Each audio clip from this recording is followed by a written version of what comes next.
امریکہ نے پاکستان اور دیگر ملکوں پر ابھی ریسنٹلی جو نئے ٹیکسز جسے ٹیرف کہا جاتا ہے وہ انٹروڈیوس کرایا ہے. اس کے بعد پاکستان میں جو ٹریڈرز ہیں ان میں ہمیں کچھ ملا جلا ریئیکشن نظر آ رہا ہے. اس نئے ٹیکس لگنے کا مطلب یہ ہے کہ پاکستان سے اب جو چیزیں جن میں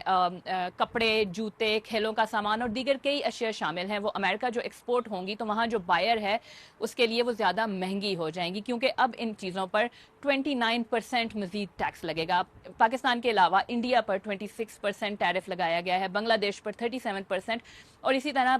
چائنا، ویتنام اور دیگر کئی ممالک ہیں جن پر یہ ٹیکس لگایا گیا ہے جو پاکستان کے کمپیٹیٹرز بھی ہیں. اب پرابلم یہ ہے کہ امریکہ پاکستان کی سب سے بڑی ایکسپورٹ مارکیٹ ہے، اور اس وقت پاکستان آلریڈی جو ملک کی اکانومی ہے وہ خاصے لاس کا شکار ہے. اور اس کی ایک بہت بڑی وجہ یہ ہے کہ پاکستان کی جو امپورٹس ہیں وہ ایکسپورٹس کے مقابلے میں کافی زیادہ ہیں، اور پاکستان کافی سٹرگل کر رہا ہے آلریڈی اپنی ایکسپورٹس بڑھانے کو. تو اب یہ خدشہ پیدا ہو گیا ہے کہ امریکہ میں اگر پاکستانی پروڈکٹس کے بائرز کم ہو جاتے ہیں تو یہ پاکستان کے لیے خاصی پریشان کن صورتحال ہو جائے گی. جو پاکستان میں اکانومی کے جو ایکسپرٹس ہیں ان میں دو طرح کی اوپینین پائی جاتی ہے. ایک طرف تو ایکسپرٹس ہیں جو کہ اس کو پاکستان کے لیے ایک اپرچونٹی سمجھ رہے ہیں، کیونکہ جو پاکستان کے کمپیٹیٹرز ہیں اسپیشلی اس ریجن میں، ان کے مقابلے میں پاکستان کی جو پروڈکٹس ہیں نئے ٹیرف انٹروڈیوس ہونے کے بعد بھی سستی ہوں گی. تو یہ امکان ان کو وہ ظاہر کر رہے ہیں کہ ہو سکتا ہے کہ جو امریکہ میں بائر ہے وہ پاکستان کی پروڈکٹس جو ہیں وہ پریفر کرے دیگر کے مقابلے میں. دوسری جانب یہاں پاکستان میں اکانومی ایکسپرٹس یہ بھی سمجھتے ہیں کہ کیونکہ پاکستان میں انفلیشن زیادہ ہے، جو ڈیٹ ہے وہ زیادہ ہے، جو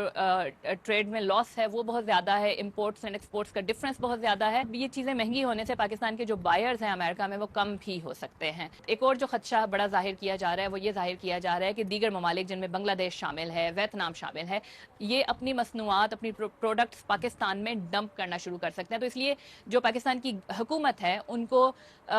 یہ سوچنا ہوگا کہ وہ ڈمپنگ کے حوالے سے کیا وہ لیجسلیشن کر سکتے ہیں تاکہ اس کو روکا جا سکے، اور پاکستان کی جو ایکسپورٹرز ہیں وہ کم سے کم اس نئے ٹیرف سے متاثر ہوں. جو پاکستان میں نے یہ فیصلہ بھی کیا ہے کہ وہ کوئی کاؤنٹر ٹیرف انٹروڈیوس نہیں کروائے گا، بلکہ انہوں نے یہ فیصلہ کیا ہے کہ وہ امریکہ کے ساتھ اس معاملے کو ڈپلومیٹکلی اٹھائیں گے اور اس پہ بات چیت جو ہے وہ شروع کریں گے، اور جلد ہی جو امریکہ میں جو ان کے ٹریڈ ریپس ہیں ان کے ساتھ رابطہ بھی کیا جائے گا.